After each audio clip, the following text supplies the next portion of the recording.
We have a lot to cover here on the program, and we'll get right to it. But before we do anything, a tragic loss in the National Hockey League, and of course to two young men who lost their lives. NHL player Johnny Gaudreau, his brother Matthew Gaudreau, passing away in a tragic car wreck last night. Allegedly, the individual who was behind the wheel of the other car has been charged with drunk driving and cause of death due to drunk driving. Of course, these two players, brothers, and, simply put, very popular player, Matthew Gaudreau, in the National Hockey League, to say the least. A wedding coming up this weekend that both of them were to be involved in. Two brothers, 31 years old, 29 years old, passing away late last night, announced by the National Hockey League. The commissioner, Gary Bettman, also offering his condolences. So certainly that is not the way that we want to start the show today, but rest in peace to the Gaudreau brothers. Coming up a little bit later in the show, we're going to have Vinny Iyer from Sporting News, also Simon Applebaum from Legal Sports Report.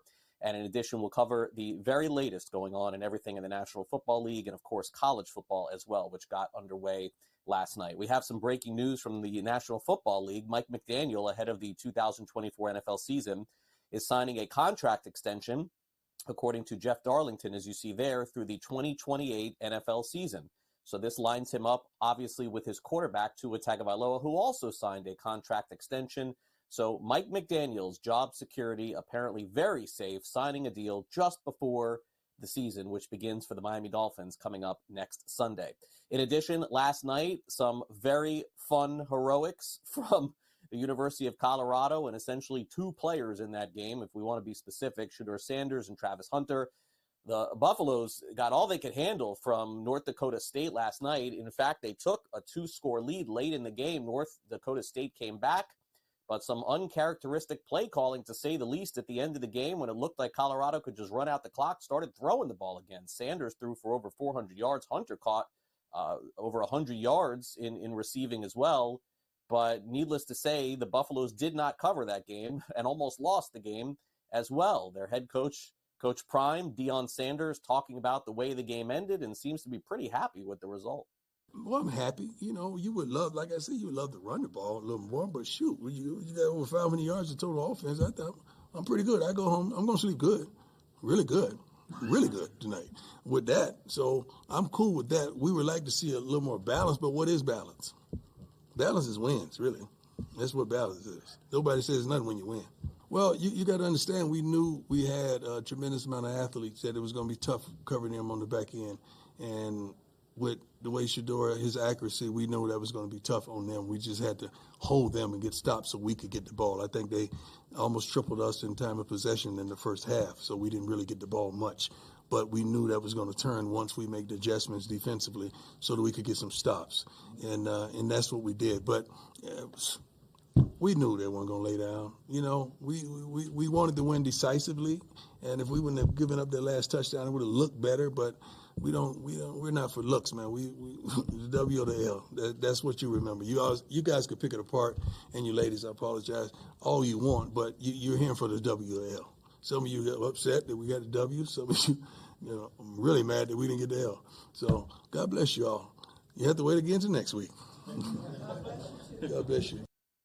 All right, media actively rooting against Colorado. I don't know about that. Also for Coach Prime, who said that it didn't matter decisively. Why were they throwing at the end of the game if that's the case? I don't know.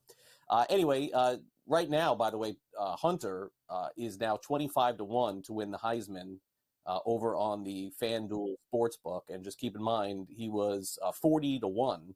Shedeur Sanders was also 40-1 going into the game last night. So both of those players, not much value that you're getting there. But needless to say, Hunter looks like an absolute star, made some incredible catches yesterday, talked after the game about he was mad that he didn't catch one.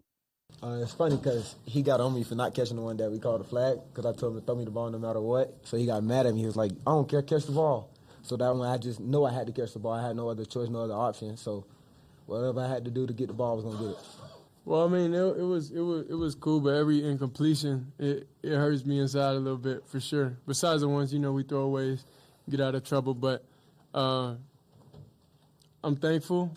I'm excited for a win, but there's definitely situations in that game I personally could have handled better. It's throws, I could have made. It's checkdowns I could have got to. So really the main goal tonight is just recover a little bit and watch the film and see where we got to improve. Buffalo is one of the big stories once again in college football as we head into a huge weekend, which we'll preview coming up. Meanwhile, Carlos Alcaraz is out at the U.S. Open. This is a stunner. Botic Van de Zandsculp knocked him off. Try to say his name 3 times fast. 6-1, 7-5, 6-4. Alcaraz was a monster favorite entering into the match, but ended up losing. So it's a shocker in New York as Alcaraz is out. Meanwhile, late yesterday, the San Francisco 49ers announced that Brandon Ayuk is staying with the team. He's going to be their number 2 or number 1 wide receiver going into the season, being paid like a number 1, signs a contract extension, and now will remain with the San Francisco 49ers. Several reports, of course, over the last couple of months had him traded to different places like Pittsburgh and Cleveland, but needless to say, that didn't happen. He's back with San Francisco. Southeastern Conference with a groundbreaking announcement yesterday as well as we get ready for some big games this weekend in the SEC. Starting next week, you're going to see injury reports on Wednesday for every team in the Southeastern Conference. And by the way, this applies to all sports every week going into the weekend. The SEC are going to have injury reports, just like the other leagues, including the National Football League. Last night, also in college football, Minnesota had a shot to knock off North Carolina, but their kicker came up just short. We'll talk about what happened at the end of that later. But 19-17 the final. North Carolina quarterback Max Johnson was injured in the game with a hip injury, was carted off the field. And so needless to say, Matt Brown may be looking for a backup quarterback. They got about 10 days to figure that out when North Carolina plays their next game of the season. Danny White is now the SEC's highest paid athletic director. His annual base salary is now $2.75 million with the Volunteers in a deal that'll run through 2030. Former NFL coach Jack Del Rio is joining Wisconsin's coaching staff for the upcoming season. He'll be a senior advisor to head coach Luke Fickell. And by the way, it all begins tomorrow morning right here on SportsGrid with college football today, leading you up until kickoff with Clemson and Georgia at noon, Notre Dame, Texas A&M, USC, LSU, games on Sunday and Labor Day as well. In the National Football League, Dak Prescott says that he doesn't need to have a contract extension before the season begins, but he'd like to get one eventually. They open up the season on the 8th against the Cleveland Browns, and Prescott says, well, okay, fine. If they don't want to sign me, we'll just keep going. Jets quarterback Aaron Rodgers is going to have his wide receiver for the first game of the season. His name is Mike Williams. Remember, he came over in the offseason from the Chargers, and it looks like he's 100% and ready to go. Joey Bosa, the great pass rusher for the Los Angeles Chargers, had hand surgery, but he's going to play in their season opener, although you're going to notice that he's wearing one of those like cast clubs on his arm. So he'll play for Jim Harbaugh in his first game back in the NFL. The Browns have restructured Deshaun Watson's contract. $35.832 million in cap space has been released for the Browns. So they have some more money to spend, although his number is $63 million going into the season. Highest paid quarterback in the NFL is Deshaun Watson. Last night, the Los Angeles Dodgers, well, they just keep rolling. They beat the Orioles, and Shohei Ohtani just keeps rolling too. He's got a new deal with Topps. He signs an exclusive autograph agreement. He already had one, but now he's got a new one, which is exclusive. Topps has taken over basically everything now. They bought out Fanatics, and so that's, part of the deal. As I mentioned, the Dodgers beat the Orioles yesterday, 6-3. The Phillies came back to beat the Braves, 5-4, maybe their biggest win of the season. And how about this Lawrence Butler of the Oakland A's flying under the radar? He had his second 3-home run game this season for the Oakland A's. Had a really nice season. Nobody seems to be paying attention. Welcome back to Newswire. Jim Ghazali is with us from Legal Sports Report. We've got some updates on Pennsylvania's sports betting, and also we'll touch on a little DraftKings story. And Jim, this is sort of, I guess for us, breaking news here. SimpleBet, who we have come to know over the last couple of years, is being bought out. I think that's the right way to say it. You'll correct me if I'm wrong. By DraftKings. Why did they decide to pull the trigger on this? And it's great to see you once again here on this Friday. Yeah, thanks for having me, Craig. And yeah, we found out a few days ago that DraftKings will be acquiring SimpleBet, the in-game live betting specialist that has already had several deals with some popular sports books in the U.S. Analysts believe that this deal is worth up to $195 million. DraftKings has been a partner with SimpleBet since August of 2021, and they've been supplying the live in-game betting technology behind the DraftKings app, as well as a handful of other sports books across the U.S. So what does this mean for you, the bettor? It means most likely DraftKings will be able to offer more live betting markets. Those live betting markets will be updated and available a lot quicker, a lot faster as you're looking to place your live in-game wagers. Now, like I did mention, Bet365, Caesars, ESPN Bet, they all have deals with SimpleBet as well for this technology, powering those live in-game markets on those apps. And it's not exactly clear what, if any, changes will be coming for those competing sportsbooks and their deal with SimpleBet. And as we know too, Craig, the live betting markets have grown exponentially over the last couple of years. There was a report from SportRadar a handful of months ago saying that the live betting market in the U.S. accounts for about 35 to 40% of overall handle in America. Now compare that to the UK, where live betting dominates. It's upwards of 70% of handle in the UK, but the US live betting market is certainly growing. This was a move by DraftKings to acquire one of the top, if not the top, live in-game betting technology providers in SimpleBet. So we'll see what this means ahead of the NFL betting season, but a big deal, upwards of $195 million, according to analysts, right on the horizon of the NFL season, Craig. Yeah, no, I definitely think it's certainly interesting because, again, some of these companies have come along only to be bought out, and this is another one with SimpleBet. All right, so the state of Pennsylvania is a very popular sports betting state, probably top 5, I would say, based in the U.S. as far as revenue is concerned. And partially, I guess, Jim, the reason can be attributed to that, and I guess it is working, is all the promotional dollars that the sports books are spending. And boy, when I looked at the number here over at Legal Sports Report, it sure seems like a pretty high one to get the revenue going, isn't it?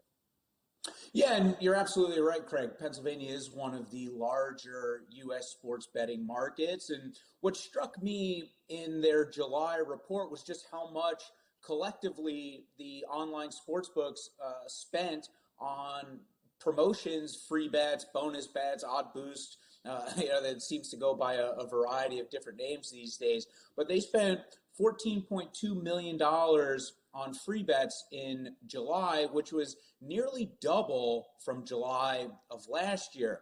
And I thought that was interesting because typically, like we've talked about over the last couple of weeks and months, Craig, we typically see a lull in sports betting overall across the country in June and July. The sports betting events, if you will, are not as prominent as they are when we get into the fall, when you have NFL, NHL, NBA coming back. So it was a bit surprising to see that the promotional spending was as high as it was. FanDuel, $5.7 million in free bets. DraftKings, $2.3 million. Bet365, just shy of $2 million. I can see it for Bet365. They just launched in the Pennsylvania market not that long ago. So they're still in that sort of growth phase there and trying to acquire customers. So I can see them spending. It did only account for $3.5 million of total handle for the month in July, which landed at $414.7 million.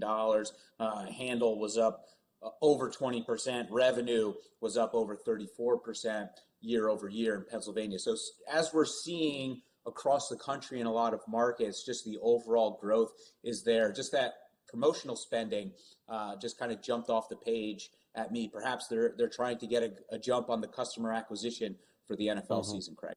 Yeah, no, it definitely feels like that's the case, and it does make sense. Again, I still believe in the end, they're going to be fine as far as the money that they make. I know that some of them still claim they're not profitable, but hard to believe that's the case in a couple of years. All right, so if you live in Louisiana, you probably are betting on a parlay if you're a sports bettor, because my gosh, these numbers are incredible. You can read, by the way, check out Jim over on social media at Jim Ghazali on X. I mean, is this accurate? Like, more than half the people who were betting in Louisiana are just doing parlays, or at least being part of parlay bets? Seems crazy to me. The figures are rather large in terms of parlay betting in Louisiana, and it just seems another month, another conversation about it with you, Craig, because it continues to blow me away just how profitable these parlays are for the sports books, especially in Louisiana. 65% of total revenue in July in Louisiana came from parlays. $22.5 million won collectively by the sports books across all sports in Louisiana.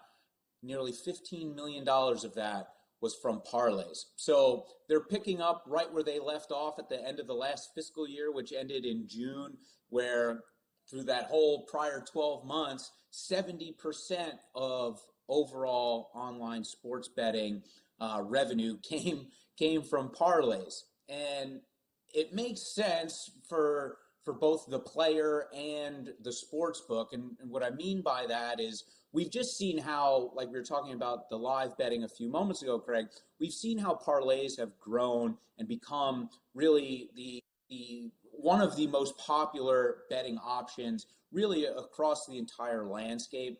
The number of people betting parlays, the number of parlays being bet, the number of dollars being bet on parlays, these, bet a little to win a lot is very enticing. So we've seen a lot of handle get pumped into these types of bets. For the sports books, they've obviously recognized that, and they've invested heavily in the parlay technology. They bill it as better pricing on their end so they can drive more revenue from them. But the bettors continue to try their hand at these, lottery style ticket wagers, and at least where we can see in certain states where they break out figures, we can see in Louisiana, it hasn't worked out all that well for the bettors, but in turn has worked out quite well for the sports books. Like I mentioned, 65% of market-wide revenue coming from parlay betting in Louisiana in July, Craig. All right. Well, Jim, have a good weekend. Have a good Labor Day weekend. Stay away from the horses this weekend. Move yourself over to a little college football. All right. We got a lot of games going on this weekend. You can do it. All right. Do it this weekend. We'll see you next week. I'll try. Thanks, Craig.